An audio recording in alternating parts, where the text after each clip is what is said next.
Doctor Dheeraj. കർക്കിടക മാസത്തിൽ നമ്മുടെ നാട്ടിലെ ആളുകൾ ആയുർവേദ ചികിത്സകളൊക്കെ ചെയ്യാറുണ്ടല്ലേ.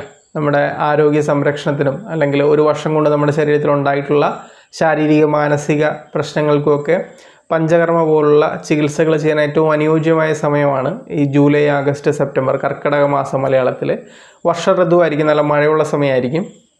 കാലാവസ്ഥയിലുള്ള ഈ ഒരു പ്രത്യേകതയുണ്ട്. അതായത് സൂര്യൻ ഭൂമധ്യരേഖയുടെ നോർത്തേൺ ഡയറക്ഷനിലായിരിക്കുന്ന ഉത്തരായനം എന്ന് പറയുന്ന 3 ഋതുക്കളുടെയും സൂര്യൻ ഭൂമധ്യരേഖയുടെ സതേൺ ഡയറക്ഷനിലായിരിക്കുന്ന ദക്ഷിണായനം എന്ന് പറയുന്ന 3 ഋതുക്കളുടെയും ഇടയിൽ വരുന്ന ഒരു സമയമാണ് ഈ കർക്കിടക മാസം എന്ന് പറയുന്ന മലയാളത്തിൽ.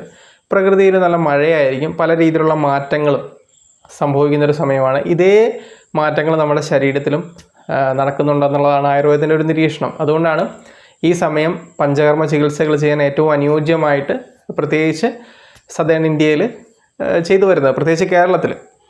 അപ്പോൾ ഈ പൊതുവേ വർഷക്കാലമായിരിക്കും, നമ്മുടെ അഗ്നിബലമൊക്കെ കുറവായിരിക്കും, അതായത് ഡൈജസ്റ്റീവ് പവർ. അപ്പോൾ അഗ്നിദീപനങ്ങളായിട്ടുള്ള ഡൈജഷനൊക്കെ കൂട്ടുന്ന രീതിയിലുള്ള മരുന്നുകളൊക്കെ കൊടുത്തായിരിക്കും നമ്മൾ ചികിത്സ ആരംഭിക്കുക. അതിനുശേഷം പഞ്ചകർമ്മ ചികിത്സകൾ, പ്രത്യേകിച്ച് ഉഴിച്ചിൽ, പിഴിച്ചിൽ പോലുള്ള ചികിത്സകൾ, നമ്മുടെ മസിൽസിലൊക്കെ ഉണ്ടായിട്ടുള്ള നീർക്കെട്ടുകൾ, ഇൻഫ്ലമേഷൻസും നമ്മുടെ ജോയിൻസിൻ്റെ ഫ്ലെക്സിബിലിറ്റിയൊക്കെ കൂട്ടുന്നതിനും വളരെ സഹായകരമാണ്. അതിനോടൊപ്പം തന്നെ ഈ ഔഷധങ്ങളിട്ട് ഉണ്ടാക്കുന്ന ആഹാരങ്ങൾ, പ്രത്യേകിച്ച് ഔഷധ കഞ്ഞി പോലുള്ളവയൊക്കെ കൊടുക്കാറുണ്ട്. വളരെ ഫലപ്രദമാണ് എല്ലാ രീതിയിലും. മാനസിക ശാരീരിക ആരോഗ്യത്തിന് പഞ്ചകർമ്മ പോലുള്ള ചികിത്സകൾ ചെയ്യുന്നതിന് ഏറ്റവും അനുയോജ്യമായിട്ടുള്ളൊരു സമയമായിട്ടാണ് കർക്കിടകം നമ്മൾ കണ്ടുവരുന്നത്.